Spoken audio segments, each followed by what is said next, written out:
लगभग 15 दिनसम्म यही आसनमा बसेर निरन्तर आन्दोलन गरेर कमसेकम हिन्दू राष्ट्रका केही न केही अंशहरू त्यहाँ बाँच्न सफल पाइयो। हामी सबै त्यो सहयात्री छौँ यहाँ बसेका छौँ। तर पनि आज एउटा पादैले आह्वान गर्ने भने सारा क्रिस्चियनहरू ठाउँ उभिन्छ। एउटा मुसलमानको कोही धर्मगुरुले आह्वान गरेर विश्वै एक ठाउँ उभिन्छ।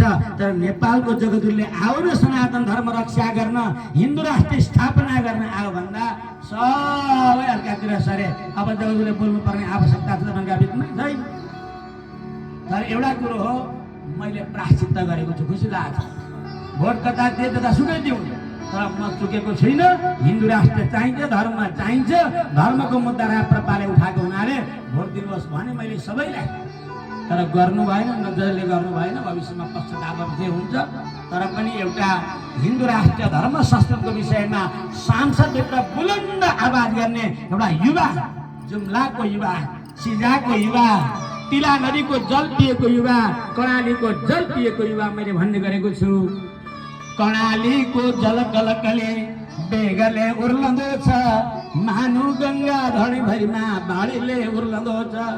कर्णालीको गजब गरिमा राष्ट्रमै चम्कँदो छ, नेपालीको कोण हृदय भावले बग्लदो छ।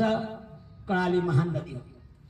कुनैले भने यो त राक्षस तालबाट आएको भने, मैले भने खबरदार, यो हो हाम्रो मधुर सरिता, दिव्य मन्दाकिनी हो, गङ्गा रेवा सकल जलको सारको सत्यता हो।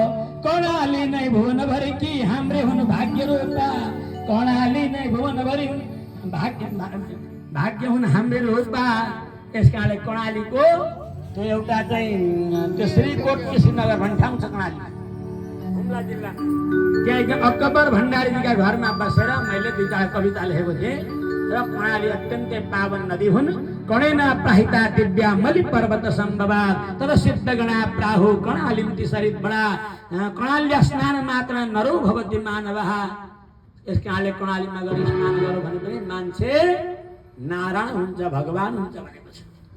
कर्णले प्रार्थना गरेर अलि पहाडबाट प्रकट गरेको हुनाले तिनको नाम कर्णाली रह्यो। कर्णाली समानको विश्व प्रसिद्ध नदी छैन। त्यो कर्णालीको पावन काखमा जन्मिएर नेपालभरि सुपरिचित र हिन्दू राष्ट्र ल्याउनु पर्छ भन्ने लाग्ने एउटा अत्यन्तै हामीले सम्झनु पर्ने जागरुक युवा हाम्रो माइना ज्ञानेन्द्र बहादुर साईज्यूलाई ताली बजाएर स्वागत गरौँ।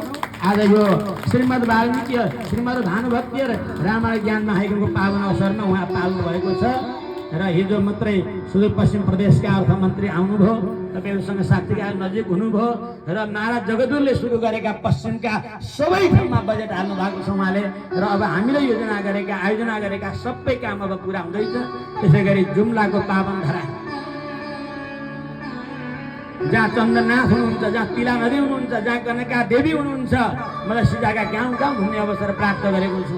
डाँडा पाखा सब घुमेको छु, प्रवचन गरेको छु। यसकारणले त्यो अत्यन्तै पावन हाम्रा पुर्खाको धरती, हाम्रा पिताको धरती, हाम्रा माताको धरती, हाम्रा पिता पुर्खाले अर्जेको पावन धरतीबाट आउनुभएको हाम्रो अत्यन्तै आदरणीय व्यक्तित्व हुनुहुन्छ। उहाँलाई अब यो पावन रामायण महायज्ञमा हामी अभिनन्दन सम्मान गर्दछौँ। जय होस्, मङ्गल हो। सबैले ताली बजाऊ।